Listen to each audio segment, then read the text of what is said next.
All right. Well, today's talk is entitled Human Flourishing, Being, Becoming, and Beyond. And I'm dedicating today's retreat to one of my principal teachers, Brother David Steindl-Rast.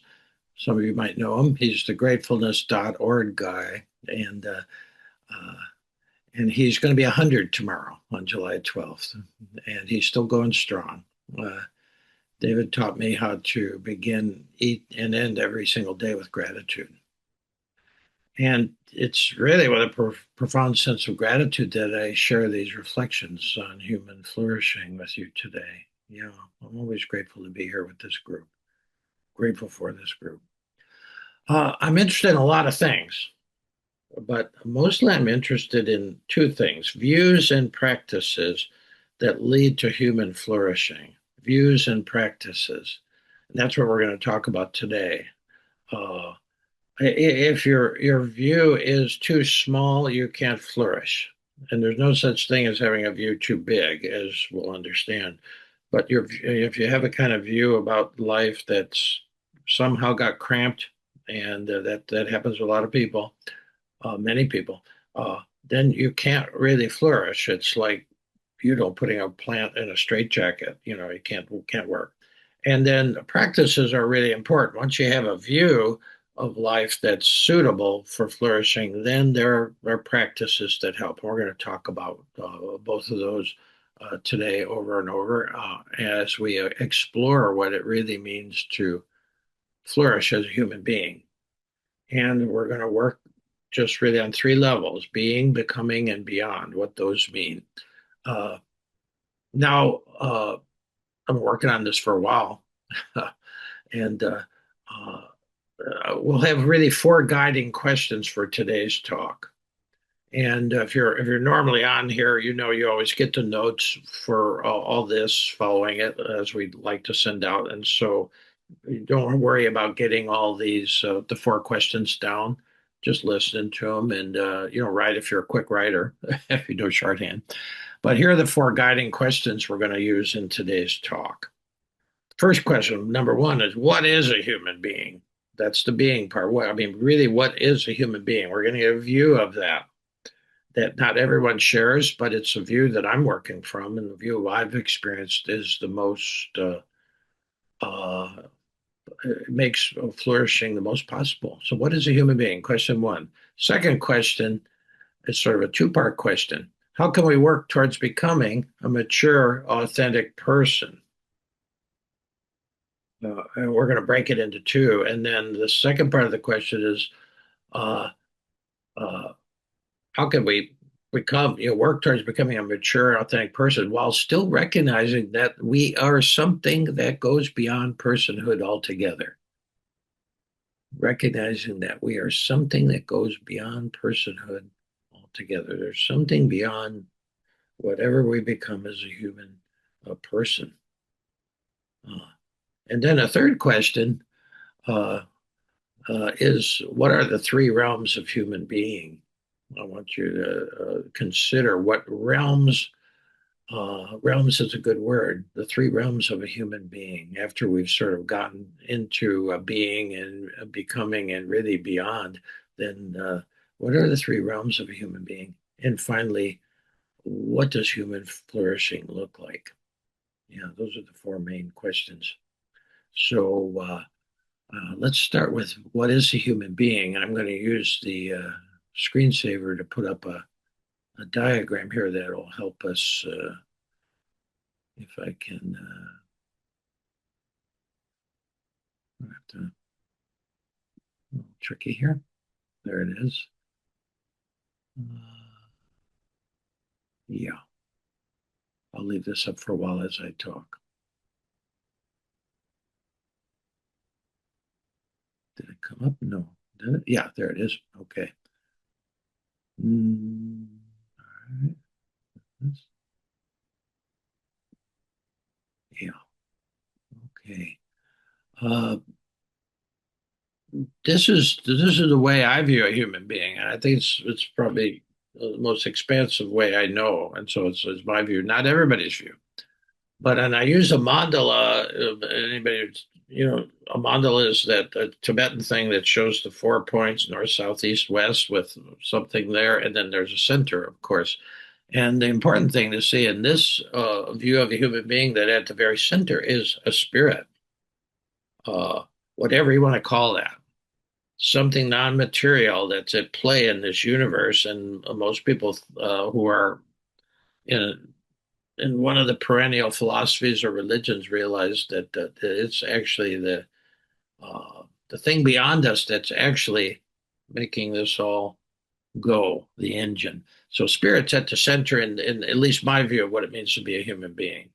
And growing up as a young Catholic in parochial school, we learned a couple of things. We learned that there was something dwelling in us at our very deepest center that was the terminology is we were made uh, in the image of God, and that not that God looked like me or you, but that we got some kind of deep image at our very center, sort of like a little chip or a hologram, as we're talking about that, and we're connected to that, and we're made in that image. And so that was the idea of the indwelling presence. And that's it. That goes across a lot of different traditions. Okay, so there's something at our very center that is uh, connected intimately with the divine, however you view that. Okay, and it sort of spins out for a human being into a body, and into a mind, into a heart. And we're not talking just about the physical heart, but we're talking about the spiritual heart. What that means, we'll come back to these, and then finally a soul. Now, there's been a lot of talk in politics, at least in this country, about recovering the soul of America. Well, I'm not sure people understand even what that means, and I don't think it's possible until America is 350 some million individuals, persons, and if they can't recover their own soul, if they can't actually cultivate their own soul, uh, the chances of America rediscovering its soul, probably zero. So this is our own work. We have to understand that there's something in us. And tomorrow, Judy Vickers is going to talk about her personal experience with uh, whole brain living, something we've explored as a group. To actually bring out the whole brain, both the left hemisphere uh, and the right hemisphere. And the right hemisphere is what's sort of not developed so much. That's what Einstein was talking about when he was talking about we've only developed a very little part of our consciousness. So, and he was talking about the fact, I think, later in life, he said, imagination is more important than knowledge. Well, coming from a scientist, that was sort of wild, but he's talking about really that we have these two brains that are connected into one brain, and we've developed the left brain in our cultures much more, and the right brain is left undeveloped. Now, the left brain would be those first two stops, the body and the mind. Uh, and the mind being logical thinking, reason, well, all the things that thinking allows us to do, which are great. We're on Zoom now. Somebody thought this up. Somebody actually made this program so we could beam into your living rooms now. This is great. The left brain is really powerful, and we learn about it. I remember when my first son Aaron was watching Sesame Street when he was a little boy, and they were training his left brain. I remember this one little cartoon that had a cat and a dog, and the song was "One of these things is not like the other." They were training him in the left brain because the left brain um, distinguishes. It distinguishes one thing from the other, and that's really helpful.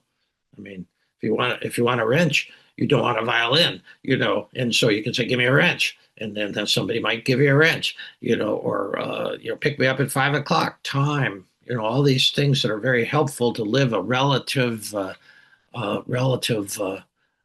safe and life. I mean, you can't flourish if if you don't survive. So these are really survival. The left brains are a survival operating system, And the body is wired up to both, of course, but we're trying to keep this body in one piece. We're going to the doctor, we're doing all these things that the left brain allows us to do if you're lucky. And then the mind was really when I'm talking about mind, and the Buddhists talk about mind a lot, but really we're talking about consciousness when we're talking about using our whole brain. This is our birthright, that we have these two brains that do very different things. And so the left brain has a potential for navigating time and space. Time and space only that can be measured only exist in the left brain. You see, when we talk about the universe or the cosmos or God, you can't measure it, and there's no time. The right brain deals with eternity and infinity. Measurement happens in the left brain. A few talks ago, uh, Brother John talked about time and how he's got clocks in every room. I have a clock inside, and but yeah, measuring time. That's all something the left brain does. It's very helpful. 9:15. Some of you guys showed up. We started, but it's only relatively true. It's not absolutely true. Now the right brain, which is represented by the heart and soul, this is our way to connect with eternity, infinity, with the really real. Left brain is how we deal with the relatively real, and the right brain helps us connect with the really real. Richard Rohr calls the divine the really real. Relatively real, you know, in this, some things are relatively real. Right now it's 9:27 in Eastern time. Yeah, but it's also the really real thing is we're in the now. We're in eternity right now. And the right brain is what connects us with that. And it divides into two parts. If you know whole brain living, there's the upper brain and the lower brain. And the upper brain is the heart, the spiritual heart now. And the lower part is the soul. And what are these? What are these things? I mean, we need to, and Judy's going to talk about it a little bit tomorrow, her own experience of living with both a body and a mind and a heart and a soul. It's almost like the four me's inside of we. They all have different languages. They all give different messages. They all have different uses. But when you're trying to live without a heart and a soul, which we're not teaching people about so much, well, then you sort of see the world as it is. You know, the 20th century, as the Dalai Lama said, was really actually it was quite a remarkable century for all the inventions, the left brain stuff, but it was also we killed 100 million human beings during in the 20th century with all these inventions, and that he said it was sort of a heartless century. So when the Dalai Lama talks about developing the heart, he's not talking about cardio, which is good to do too. That's your physical heart, but he's talking about developing this part of consciousness that connects rather than divides. The left brain will make war on anybody. The left brain says you're a human being. You're not. You know, to human beings. It does all that kind of dividing. Remember, one of these things is not like the other. So that's what the left brain does. But the left brain on steroids will say you deserve to live and you don't deserve to live. You can eat in our restaurant. You can't eat in our restaurant. You see.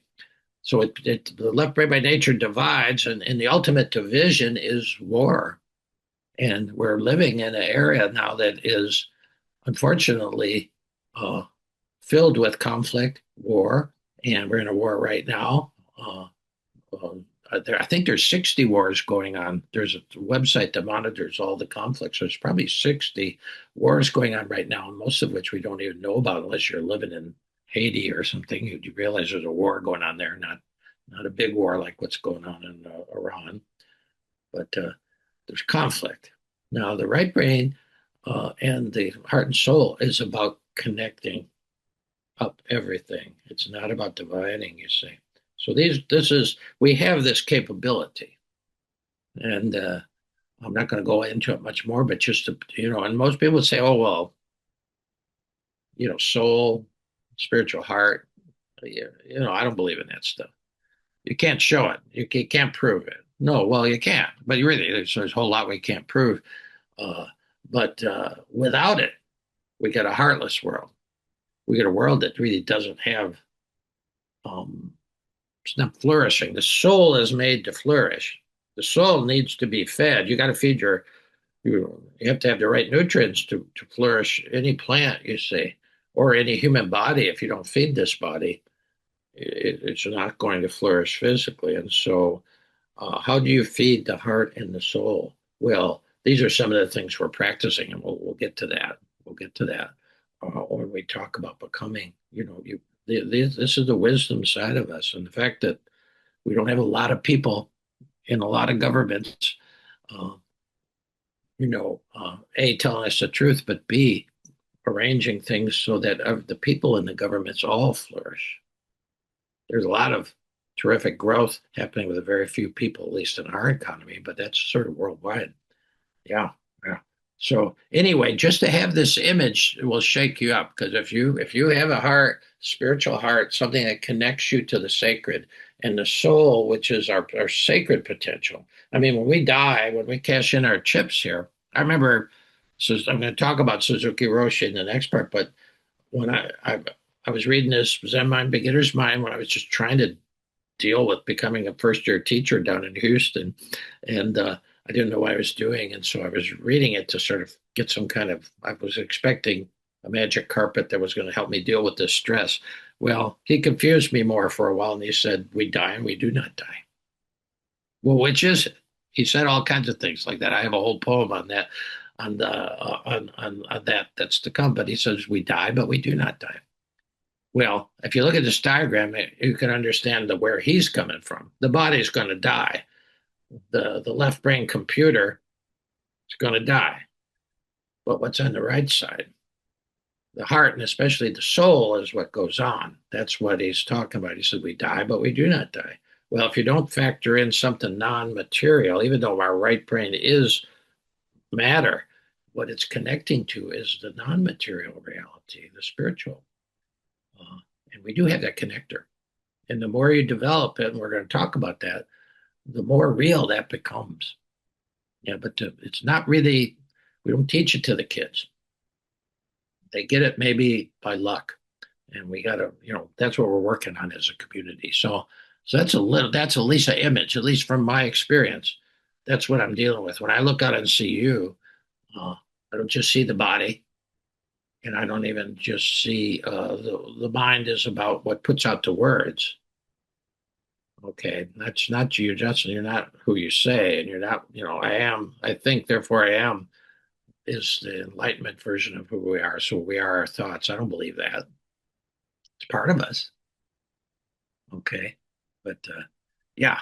And so the soul is factored into heart and soul. That's why this is called heart to heart. Actually, something deep in us is meeting with it. Pam's gone, so I can't wear this hat out in public, and she doesn't even like me to wear it around the house because it aggravates her. Thou. That's a heart to heart relationship, though. That's what namaste means to the Hindus. They say the God in me greets the God in you. The heart and soul in me greet the heart and soul in you. And Martin Buber, who grew up in Nazi Germany and whatever, he framed it this way: that what I look at now and what we have in this heart to heart group is an I thou relationship, not an I it relationship. If you have an I it relationship, you can do anything. If your people are objects or subhuman, not as good as you, that's what you call an I it relationship. And even the way we look at the planet and other species, or they're expendable. That's getting us a lot of trouble if you're paying attention. So yeah, I wear that. This is the one group I can wear this because maybe you'd understand. She said, "You're just some MAGA guy's going to go punch you in the mouth. I don't want you to wear this out on the street." And I said, "Okay, all right." So, but I keep it down here. All right. So now here's a poem that came from working with Suzuki, and it's going to help us work with uh, the last two things, being and becoming, because it's talking about both of those things. It's called Holding Two Truths. Uh, you might know this, you might have heard this before, but I'm going to read it into the record and then we'll jump off of it. Um, Holding Two Truths. Something my first Zen master said confused me.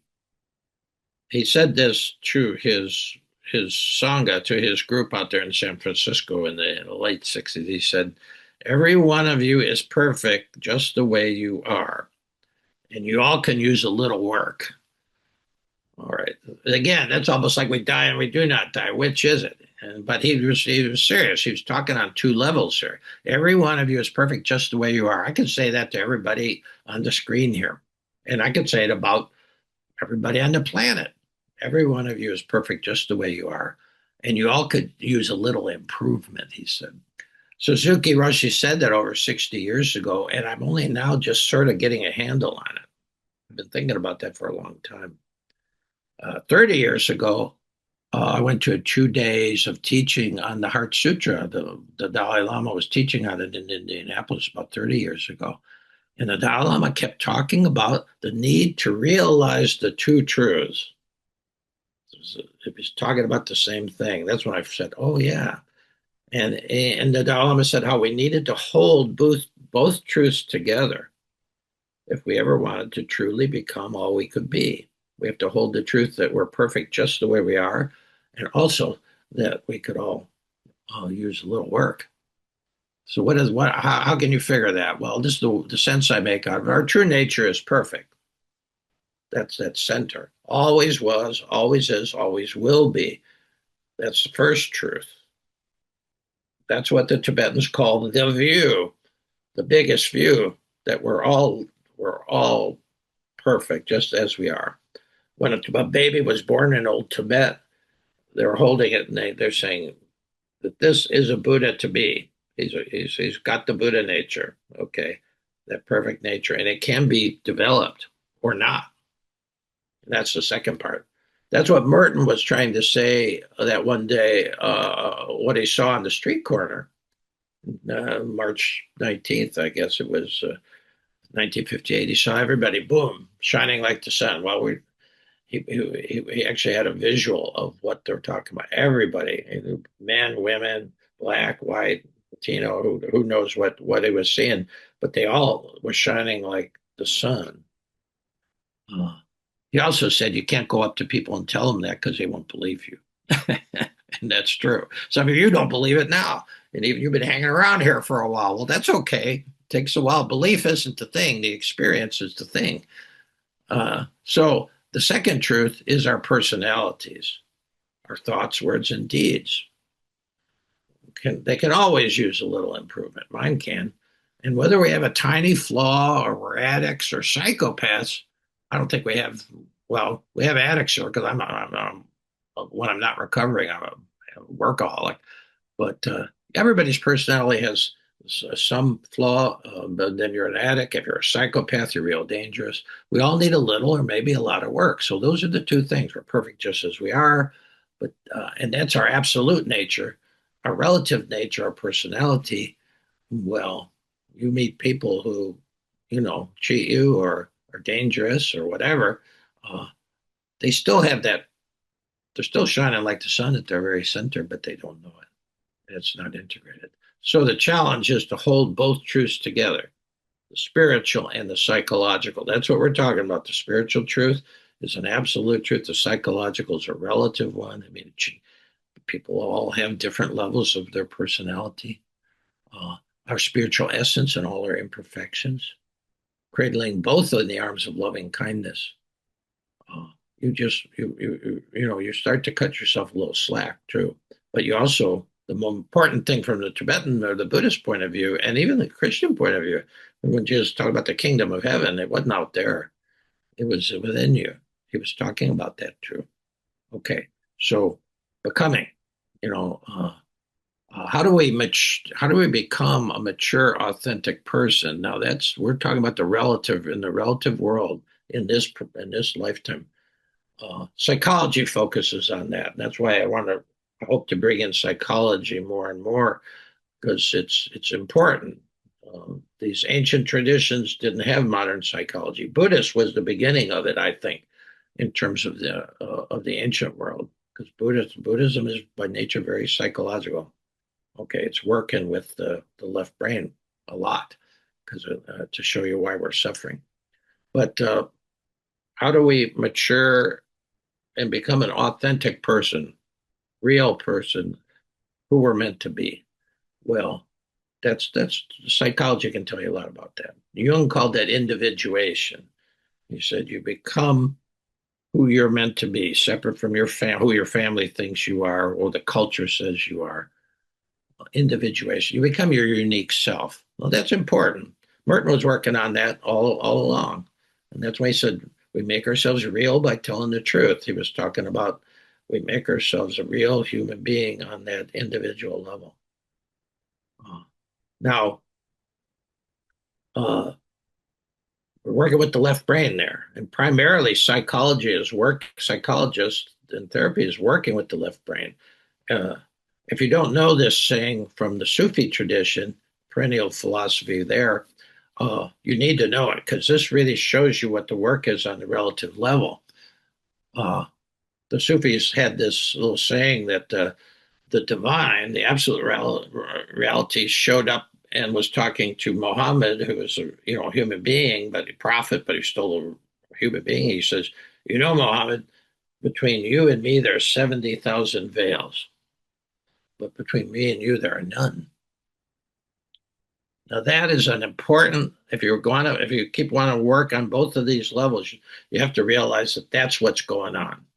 That's why we don't all feel like, yeah, we're perfect at our very depths, because most people don't even see it. I mean, how can you cheat people? How can you kill people? How can you rob them? How can you treat people like dirt? How can you put people in the gas chambers? Well, you don't. You're not in touch with your own center, with that absolute reality. You just aren't. And why aren't you? Well, there's all these veils, 70,000 veils. Each veil is a thought, by itself, not that substantial, but when you start, and that's, I think, the work of psychology. It focuses on the conditioned mind. How do we get these veils? Well, we were conditioned by our family. I worked with one woman for a long time. And at age 4, her mother told you, honey, you're not too pretty and you're not too smart. Imagine your mother telling you this at 4 years old. You're not too pretty and you're not too smart, so you better make sure you get a man. I mean, how can a 4 year old make? But that conditioned her. I'm not pretty. I'm not smart. I got to get a man, whatever that means at 4 years old. But we all got messages like that. I got the message that my ears were too big I was a small guy, but my ears were probably about this size, and I had to do something about that. Or, you're too heavy, or you're too thin, or you're too this, or you're too that. Our family of origin gave us a lot of these kind of veils. My sister had, my oldest sister, who's in hospice now, she's 89, she's ready to depart. To what? That's the beyond thing we're talking about. Old age is tough enough. Aging is tough enough in terms of aches and pains. But if you think like you're at the end of this road and there's nothing beyond, we die, but we do not die. If there's nothing beyond that, it gets real scary. Yeah. And so anyway, she was in the second grade, and that what it meant in the Catholic school in the second grade that you had to write your whole name on top of the paper. She had to write Diane Zarantanella on the top of the paper, and she couldn't do it. There wasn't room on the edge of the paper where the name frame was, and so but she couldn't spell it. And the nun held up her paper and said, "Class, can you believe a second grader can't write their whole name? They're that stupid." I mean, she never outgrew that, and she had degrees. She was a teacher. She was very intelligent, but she always had that idea that she wasn't as smart as everybody else. That's how this happens. And you know, psychologists, if one of the practices we'll be talking about down the line when we talk about practices is, well, psychotherapy. We need help to untangle all these lies that were told to us, that was your true nature. You were stupid, or you didn't amount to much, or you don't fit in. All these kinds of things. Those are the veils. Now, the left brain can break. It's really tricky, but the left brain creates that, accepts that, and holds that. But then psychology can help you untangle all that stuff to study what's getting in the way of flourishing, of shining like the sun. Buddhism really goes into that. Buddhism isn't negative. It focuses on what gets in the way of the Buddha nature. And so there's a lot of real rigorous left brain analysis in Buddhism. It was the start of real psychology 2,500 years ago. But even another thing that confused me about Suzuki is he talked about small mind and big mind. And small mind is really what he meant was the left brain. It's very powerful, but the big mind is total consciousness, total awareness. Okay. And that would include both the left and the right brain and whatever it's connected to beyond all thinking. That's why when meditation is a right brain practice, because you let go of thinking for a while. Let's practice something else. Okay, so Buddhism is a good practice for becoming, in terms of seeing through the veils. The Enneagram, I'm doing a little class on Tuesday for a few people on the Enneagram. And the Enneagram was a Sufi way of how you could see not who you are, but these parts of your personality that are blocking who you are, blocking getting to that deeper level, you see. The Enneagram is kind of Sufi psychology. Then there's just good old psychotherapy. And then the only thing really that besides psychology, and that was started by the Buddha a long time ago, the unique contribution of American spirituality is 12 steps. That was invented in America, and if you're going to 12-step group, it's very powerful. And you have to start to look closely at your behavior. Everybody comes in because they're addicted to something. Their life falls apart or whatever. Hi, I'm Joe. I'm an alcoholic, whatever. And so you face that, and then you look into it. Yeah. So that would be a practice for becoming, and it's some that have people flower just because whether it's alcohol, drugs, workaholism, sex, sex addiction, you name it. Yeah. So 12 steps are very important. Some of you people know this because, it is really, you start to look at what's veiling something deeper. The 11th step, the step of the 12th step is to become closer to the higher power. That's what they call the divine. Okay. So that's becoming, and that's the place where work needs to be done. Okay, that's what I'm working on all the time. But now the beyond thing is actually recognizing. How do we recognize we have a transpersonal nature as well? We have something in us, the heart and the soul, that is beyond material. That it's transpersonal. That doesn't mean impersonal. Sometimes Buddhism seems impersonal to people, and that's unfortunate because it is working in the left brain a lot. But they always say we're trying to clear away these veils that veil our Buddha nature, which is not physical. It's not going to end. It had no beginning or end, and neither does the God in the Jewish, Christian, or Islamic monotheistic, or there's no beginning or end of God. Yeah, or you too, once you're in this universe. Yeah. So how do we recognize that we have transpersonal nature as well? So spirituality, we're a 21st century interspiritual kind of contemplative group. It focuses on the absolute truth of a human being. And that's we're perfect just as we are. That's the focus of most spiritualities. And actually, mystics in all these traditions, that's all they talk about. A good example is Juliana Norwich. She was in 14th century, same as Hafez, but she was in England, and the Black Plague, bubonic plague, was sweeping through Europe, and it killed about a third of the inhabitants of what was then England. at that time, and she actually got it twice and died twice and came back both times.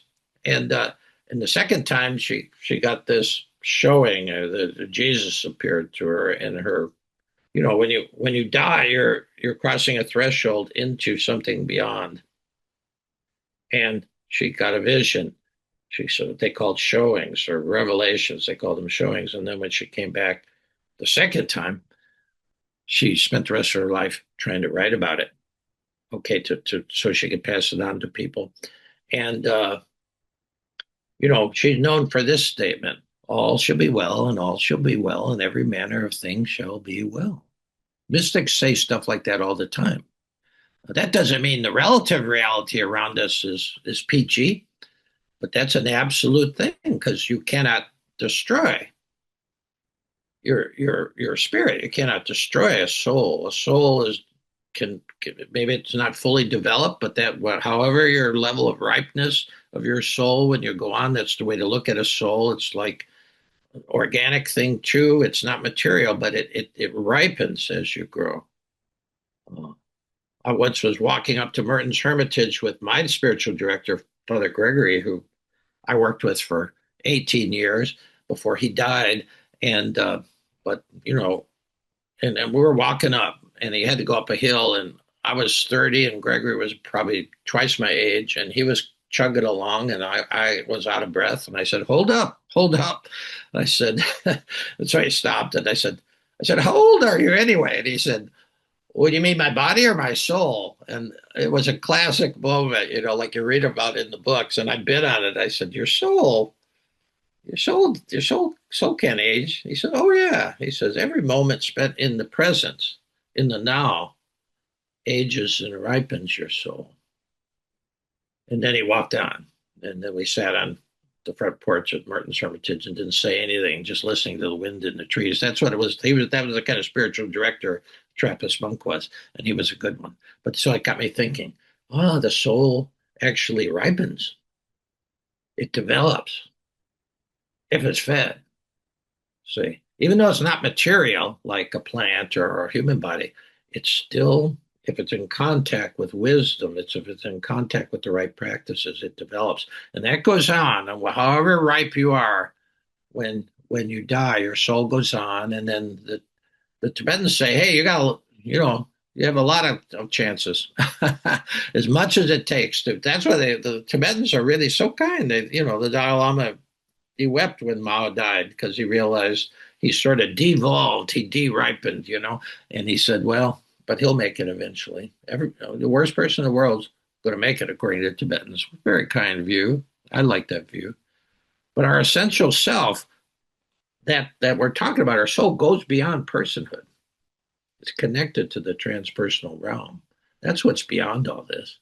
And if you don't actually have that view, I mean, a lot of people in our culture, even if they're going to church, one guy who told me why he went to church, and we were talking on this level, and he said, "Oh well, it's primarily fire insurance." And I said, "Okay, that's not bad, all right, but spirituality now, we're a spiritual group. We're focusing on the right brain, which experiences unconditional awareness, which is another way to language what the divine is. It's not conditioned. In other words, we talk about unconditional love. Well, that's something beyond what most of us can receive from another person. Although it can get close with some people. I have a few people. These become your gurus. They really mirror that to sense it doesn't matter what you do, they love you. Well, unconditional awareness is the same kind of statement, and that is another way of talking about the divine. And we work now about trying to experience that. Now, practices for experiencing that: meditation in all kinds of traditions, prayer, sacred reading, mindfulness. The Japanese talk about bathing in the forest, which really means going out into nature. And then another practice is spiritual direction. I was working with Gregory for 18 years. I can't tell you how much that ripened me just being around somebody who was farther along than I was and who could really move me along. And then again, this is where the 12 step comes in, because if you're in a 12 step group, you have a sponsor, you have somebody who's farther along, and you really can tell them anything. It's like in the Catholic Church, you have a confessor. Merton had a confessor, Father Matthew Kelty. He went and could open up anything to him. These are all practices that are very helpful, you see. So that's the beyond part. Now, uh, and if you have practices in you have a view of who you are as a human being that is just more than your body and your mind and more than your achievements, more than your appearance, and more than your the money you have in the bank, that there's more. And some most a lot of people, unfortunately, if you don't bring in the spiritual aspect of human being, life is, you know it grab for all the gusto you can get. When you start to get old, aging's a bitch, and then you die. Uh, that's if that's your view. Well, okay, but that's it ends up, life's a bitch, and then you die. Okay, so grab for all the gusto you can get right now, which is what people are doing. Why would you want to have $1 trillion? It's a materialist view, and that dominates our culture. We got churches on every street corner, but really, the bottom line. We think is my pocket, the money. It's ruined countries. It's ruined human lives. It's ruined politics because we don't have a sense of there's something beyond this, and we ought to be paying attention to that. Uh, the great people, and including great politicians and these people have a different. They take in a view of the whole human being, and that's what whole brain living is about. Judy's going to talk about that tomorrow and her experience of it. So now flourishing. This is where you get to the three human realms. Most people don't see this. There are realms we live in. The first one is the personal. Okay, my person, my work to do. I'm trying to, not jump in front of buses, and things like that. So there's a personal realm that we all have. We are human beings. We're persons. But then the other realm we're talking about is the transpersonal, not impersonal, but something that's beyond any person. That's the beyond part. So the becoming, that's the job of the personal. Your challenge is to become who you're meant to be. Find all your gifts. Find the way you can give your gifts away to the world. Okay, uh, that's the ultimate, I think, of the personal development. And then the transpersonal is the beyond part. We're part of something much bigger. In Catholicism, we have this idea of the communion of saints, that all people who came before you, uh, they're actually still in your life. I totally believe that. That's where grace comes from. That I know my grandmother died when I was 40, so that's almost 40 years ago. She's still helping me out. To feel that, absolutely, I experienced that. And so that's the transpersonal realm. Now, the realm that we don't really see as part of spirituality, we're going to develop a little bit in the coming weeks, and that's the interpersonal realm. So these are the three realms: personal, interpersonal, and then transpersonal. Now, a lot of mystics, uh, they focus on the transpersonal all the time, but they really haven't developed either the first two. There's monks in the monasteries. I went out to the monastery with E.J. Burke. And he said, "Well, did you ever meet anybody who even seemed like a saint?" And I said, "Oh, yeah, I did." And I said, "But I met monks who were really sort of mean human beings, too. They hadn't developed the interpersonal. And there are some monks that just couldn't get along with the other monks. And so that interpersonal relationship uh, and the practices there are about cultivating human relationships, friendships, the main things are to learn how to become friendly. The Quakers, that's what they call themselves, friends, how to be friendly with whoever, cultivating friendships. And then another practice, if it happens for you, is to have a intimate partnership or marriage where you actually live with some person for a long time. And that that's a very powerful thing. Not everybody has that, but But that is one. But then the last thing would be community. What we have here, 25 of us here now, somewhere between 25 and 40 of us been hanging around for a while together. Now, both the Buddha and Jesus stressed the absolute need for community in development. And then why? Well, that develops the interpersonal part. And if you're going to flourish, you're working on all those three levels. There's no work to do on your absolute level. I mean, there's practices. You actually experience it more. You taste it. You can read all the spiritual books you want, but if you never have these practices where you can experience it, it's a bit like reading the menus of all the great restaurants of the world, but never actually eating the meal. And so meditation is about experiencing, tasting, and it takes a long time. It's a very subtle. Yeah, you can't. It's not instant.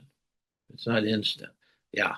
So those practices, cultivating friendships, everybody you meet. If you can look at everybody you meet, it's not naive, but you just Quakers do it. They call you friend, and they're not making enemies from anywhere. We got a the head of our country here in the United States makes enemies out of everybody.